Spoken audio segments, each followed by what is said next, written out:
जदि केबे गोटे दिन आपण एमिति कोनोसी विपदरे पड़ जाती जोंठी मृत्यु निजे आपन सम्मुख में छिड़ा ही थाए एवं से समय जदि आपण भगवान को नाम नहीं तांको डाकती तेबे कौन सतरे भगवान आसी आपन को बंचेबे?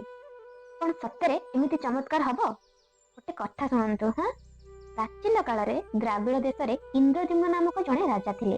परम पराक्रमी अजय राजा से भगवान का बड़ भक्त थिले। भक्ति रे अत्यंत आनंद अनुभव करी से राज्यपालन छाड़ीदेले एवं जंगल को जाई तपस्या करने को लगिले।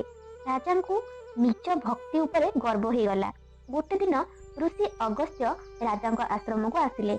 महर्षि राजा को पचारिले, हे जोगी आपणकर गुरु किए? गर्व भरी राजा से प्रश्नर उत्तर दिलेनी ना उठी महर्षि को प्रणाम कले। महातपस्वी महर्षि अगस्त्य अंतर्ज्ञानी थिले। से राजा को कहले, हे राजन, प्रजा को पालन करने तुम परम कर्तव्य। हे तुम धर्म एवं तांको छाड़ी तुम्हें एठी गुरु दीक्षा बिना तपस्वी होई बसिच एवं मो प्रति अदृश्य गर्व देखाउच। हे कर्तव्यहीन जड़ बुद्धिर राजा, मु तुमको अभिशाप देउची। तुमरा परवर्ती जन्म हाथी जोनी रे हेबो। एवं ठीक सेही परी हैला। त्रिकुटा पर्वत पाखरे से राजा शक्तिशाली हाथी गजेंद्र भावे जन्म नेले एवं जंगल रे बसिबाको लागिले। गोटे थर से हाथी तांको हाथी झुंड सहित सरोवर को पानी पीवा को जाइथिले। सेतेबेले गोटे मगर माछ तांको पाद धरिला। हाथी निजर समस्त शक्ति लगाई दिले, किंतु से कुंभीर धरण एते दृढ़ थिला कि गजेंद्र व्यथारे व्याकुल होई विलाप करने को लगिले। जेतेबेले से बुझिले जे मोर मृत्यु निश्चिंत, सेतेबेले से आकाश को देखिले एवं पूर्व जन्मर भक्ति स्मरण पड़िला। से हृदय संपूर्ण भावे भगवान को डाकिले, हे नारायण, हे हरि, हे प्रभु, मते उद्धार करंतु एवं भगवान को स्तुति करने को लगिले। अनेक चेष्टा परे से तांको सम्मुख रे खोलिथिबा जणे कमल फूल बा पद्म फूल गोटे फुटिथिबा पद्म फूल को तोड़ी आकाश को भगवान को अर्पण करने को लगिले, पूरा ऊपर को छाड़ी दिले। बास एतिकी देखी भगवान वैकुंठरू नीरवर्ण दौड़ी आसिले। लक्ष्मी देवी तांका पछरे दौड़ी कहूतिले, प्रभु मुकुट नहीं जांतु, उत्तरीय तो हेला नहीं।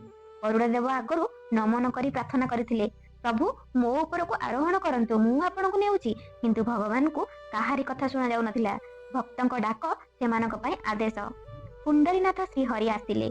से सुदर्शन चक्र रे एही मगर माछ को मुक्ति देले एवं गजेंद्र राजा को निज कांधरे बसई वैकुंठ को नेले। तांको निजर परम पार्षद रूपे स्थान देले।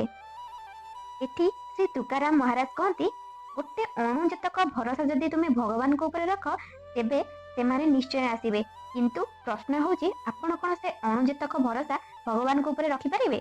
गजेंद्र राजा से संकट रे भगवान को से जो स्तुति करथिले ताको गजेंद्र मुख्य बोली कहा जाए। जदि आपण को बहुत भय लगे, एंजाइटी हो जाए, भविष्य नहीं चिंता करूछंती, तेबे गोटे नियम नियंतु। 11 दिन पर्यंत प्रतिदिन ब्रह्म मुहूर्त उठी गजेंद्र मुख्य पाठ करंतु। एथि आपण भयरू मुक्ति पाई परिबे, मन शांति हेबो एवं असंभव परिस्थिति रे मध्य भगवान आपणकर रक्षा करिवे। जय सियाराम। धन्यवाद।